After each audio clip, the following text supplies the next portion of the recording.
Hello and welcome to today's video. As you can tell by the title, this is going to be my birth story, and it's taken me a while to really sit down and film this because it was pretty hectic.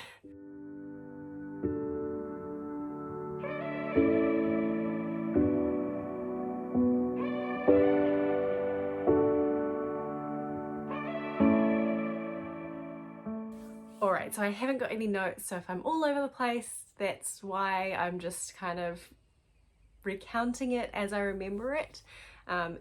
Baby is now 7 weeks old, so it's been a while. Hello, Maggie here from the future. Just wanted to put out a warning there that if you are pregnant and are about to give birth, please don't take my story as what happens to everyone. I think this was definitely a one-off, hopefully a one-off thing, and doesn't happen to everyone.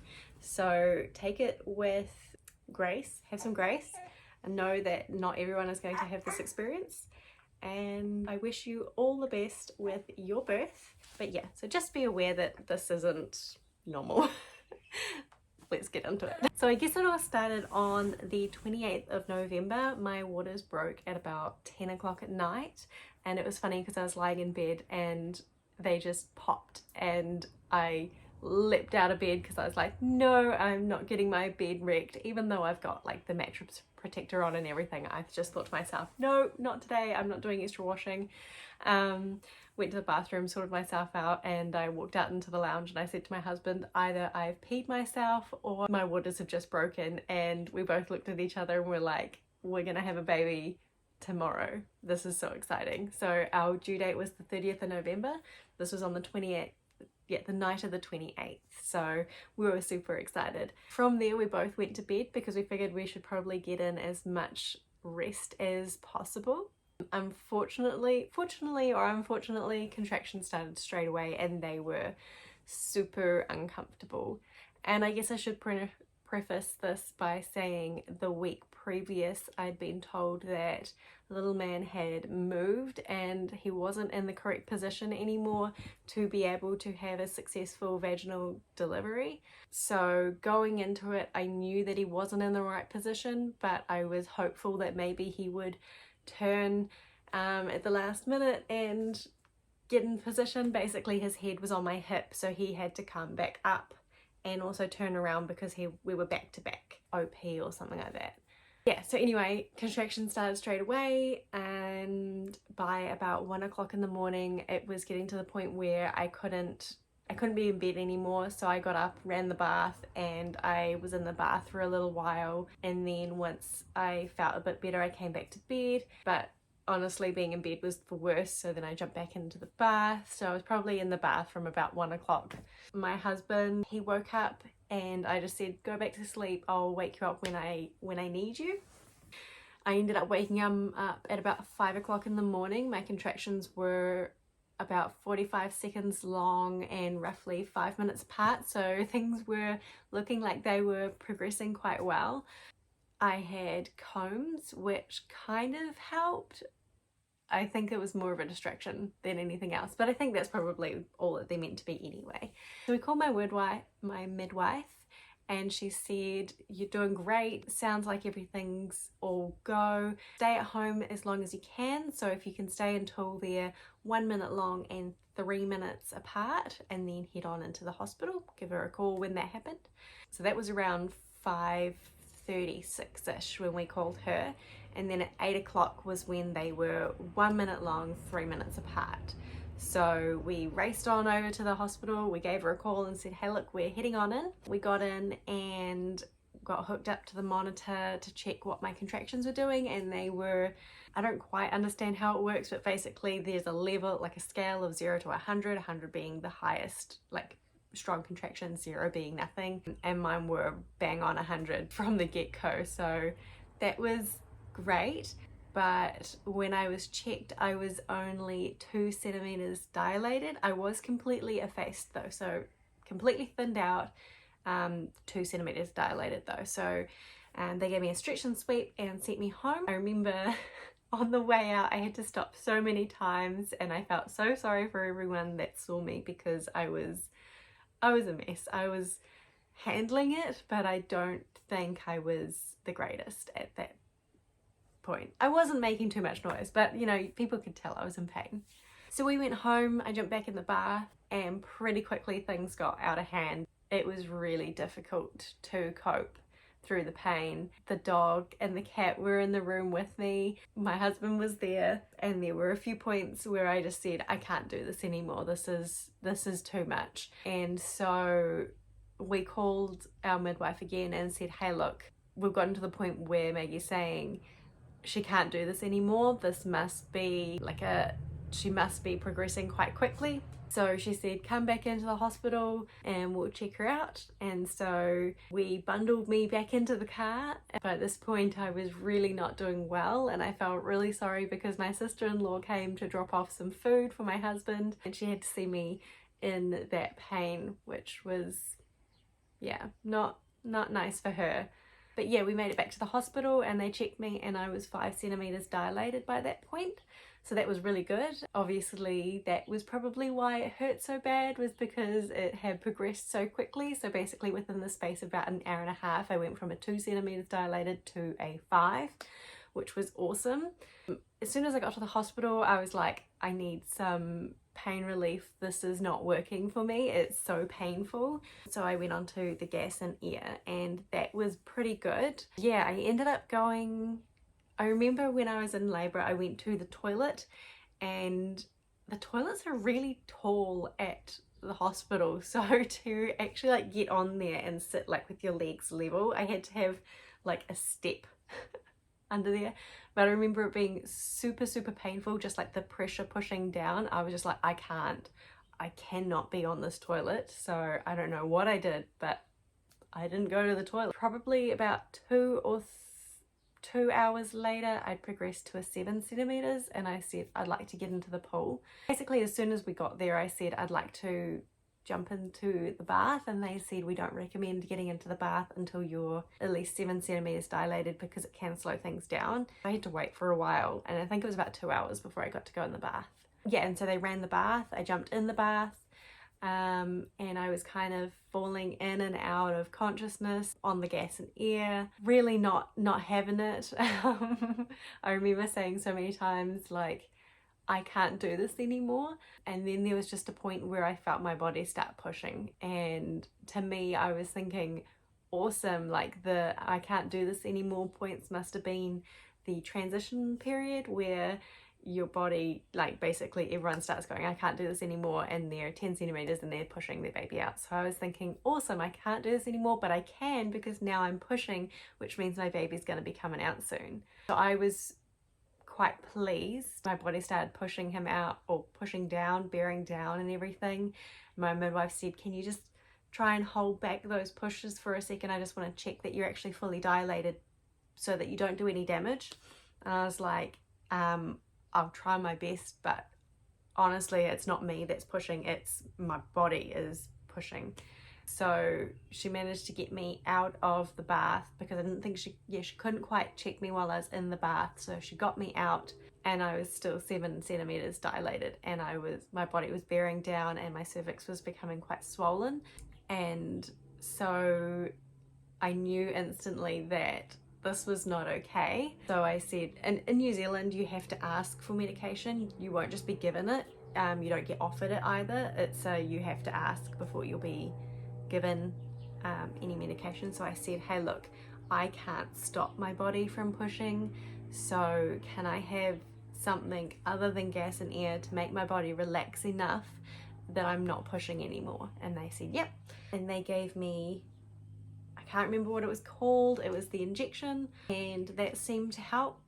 Well, I say seemed to help, it definitely did help. My body stopped pushing, which was great, and I was able to relax. Everything still hurt like hell, but it was fine. And then a couple of hours went by.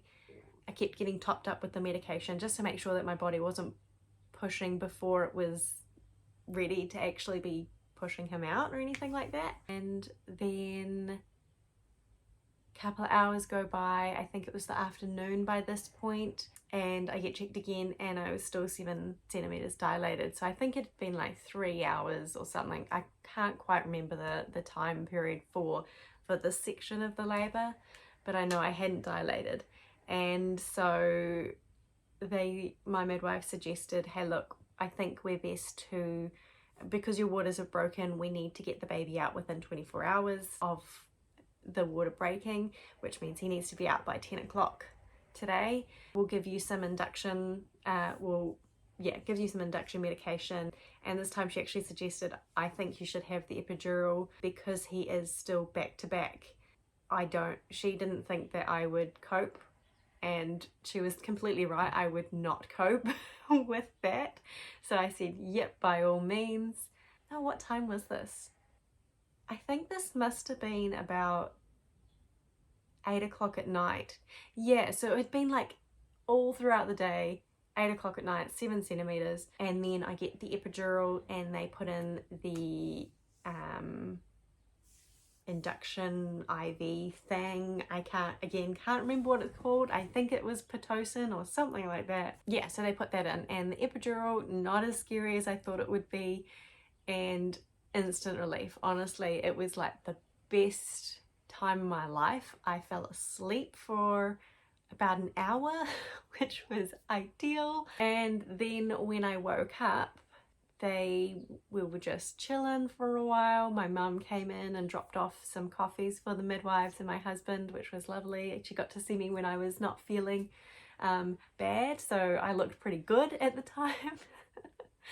A couple of hours go by, my husband has a bit of a nap because I say, hey look, baby's gonna be here in the next couple of hours, take what rest you can get. And basically when he was asleep, the little man's heart rate started dropping. So with each contraction, his heart rate would go down to about 60 beats per minute, which is obviously not ideal. And so I was checked and I was 10 centimeters dilated. And I think this was, what time was this? This would have been about midnight. So I probably should have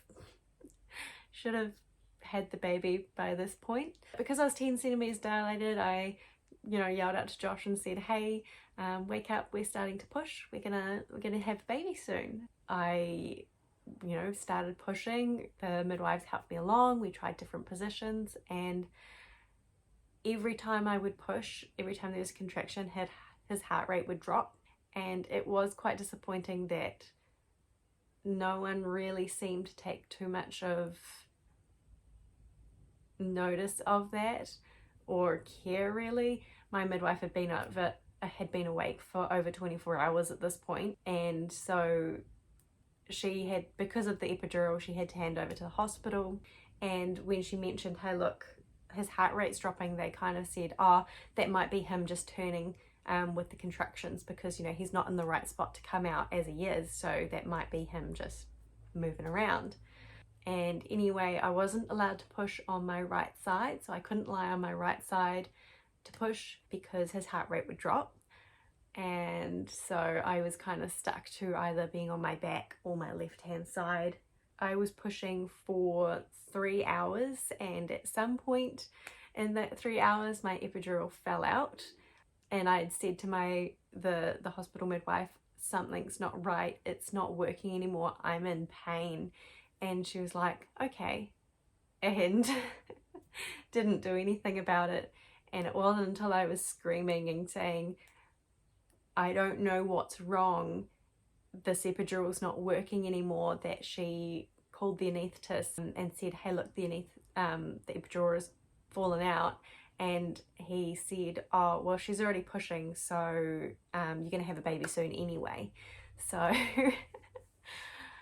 he didn't come back to fix it, so I was in pain. And like I say, I pushed for 3 hours. Oh gosh. Sorry. I haven't recounted the story to really anyone. Yeah, so somewhere in that 3 hours of pushing, the epidural fell out and all of that happened. And then after 3 hours, my midwife went home.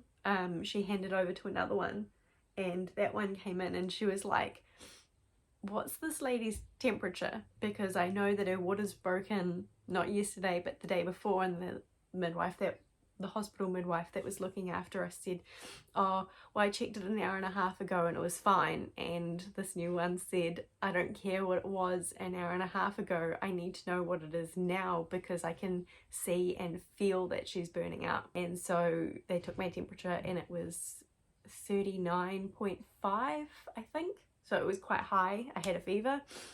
And so obviously that was not great. And so they called the obstetrician in, and the obstetrician checked me, and she was saying, hey, look, his head's still not in the right position.